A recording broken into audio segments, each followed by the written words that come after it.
today's video is day number 5 in my 1 palette a week challenge using the Master Palette by Mario. And today's look I wanted to use mostly the mattes, the dark mattes, to make a very smoky matte look. There are only 3 matte shades in this palette, but all of them combined makes this gorgeous dark brown smoky eye. But yeah, so if you guys want to know how to do this look, then just stay tuned and here's the tutorial. For this look, I'm going to be using all 3 of the matte shades right here, as well as this color that I don't think we've used yet, which is Kim, kind of named after Kim Kardashian right there. I'm going to go into Isabelle, which is that middle shade right here.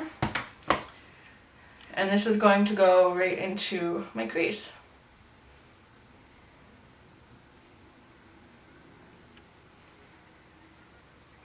Lula, that's going to go right underneath the crease as well. Lula is a little bit more of a taupe color, which will help blend in that darker brown. From there, I'm dusting off my brush a little bit, going in with just a tiniest bit of Isabelle and using that to blend it upwards.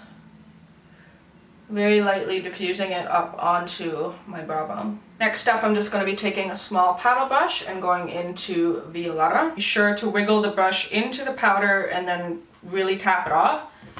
And take the paddle brush and pat the eyeshadow into the lid instead of blending. Just be sure to pack it on. I'm putting this all over the lid, very lightly building it up into the crease. Okay, from there we're going to take that same brush that I just used. I'm going to pick up a little bit of Violetta on the tip of the brush, tap it off, and use that to blend it right into the crease. And you can see just how easy and seamless that blends. Takes really no time for the eyeshadows to blend together because the mattes are fantastic. Alright, and then now taking Violetta again on that small brush, I'm going to put this right underneath the eye. Really putting a good amount because I want it very, very smoky on the bottom. Dipping the 217 back into Isabelle. This is when I'm going to take that color and really just blend that whole bottom area. Also going to just take my brush and kind of make more of a rounded shape right around the eye and use that to blend everything all together. Next up after that is I'm just taking a finger, Kim. I didn't realize actually I haven't used this eyeshadow in like the last 4 days, but this actually has a really nice golden ambery kind of color to it. It's really, really pretty, and I really wish I would have used this a little bit more. I'm obviously going to use it more, but it's really nice kind of copper tone, and it pairs really well with these dark browns that's left on my finger. And I'm going to put it right underneath here, just kind of on that outside bottom spot, just to make it a little bit more interesting. Pick up that brush we used again, just dusting it off, guys, super simple. Taking Hollywood and using that just right on the brow bone. Alright, and then to finish off the eye, I'm just taking a coat of mascara. As usual, Marc Jacobs one is the one that I use. Putting on a good amount of mascara because for this look I'm not putting on false eyelashes. It would look really dramatic with false eyelashes, but I actually like it with just my own natural eyelashes.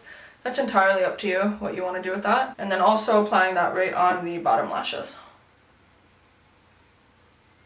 Alright, so then that is the finished eye look. Very quick, very simple.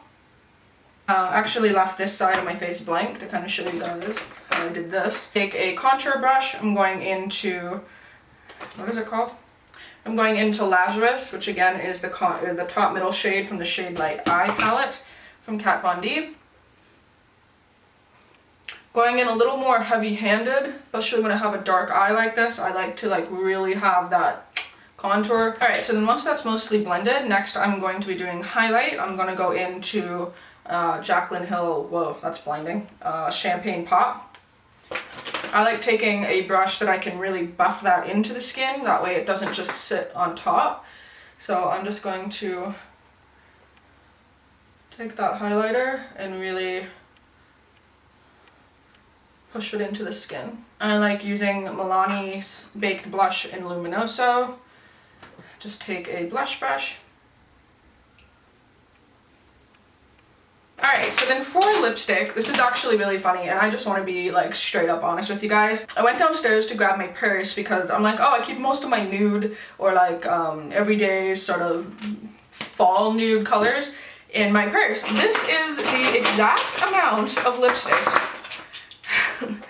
that I pulled out of my purse.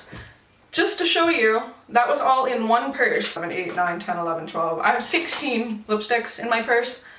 Why? I'm going to do a dark red lip. I really like the way that that looks. You have a ton of options for what you can do with this. So a gray lipstick would be really cool if you want to do something a little more spooky. You know, you have your kind of warm peachy nudes, like your my lip color, but better. That would also look really well with this. You have your sort of washed out gray nude. That also looks good with this eye. You know, a dark red would look good. And then a dark browny red is actually what I'm going to use. This one happens to be Batwalk from Cryptic Cosmetics, which is a very dark reddish brown. Alright, so then this is what the final look looks like with the lips. So definitely very fall, very dark and dramatic and glam. Yeah, that is my 5th look using the Master Palette by Mario. A lot of different looks that you can accomplish with this palette. Sort of end this video here, and then tomorrow I will have my full review of everything that I think about this palette and my kind of general thoughts about it. And yeah, until my next one, I will talk to all you soon. Bye!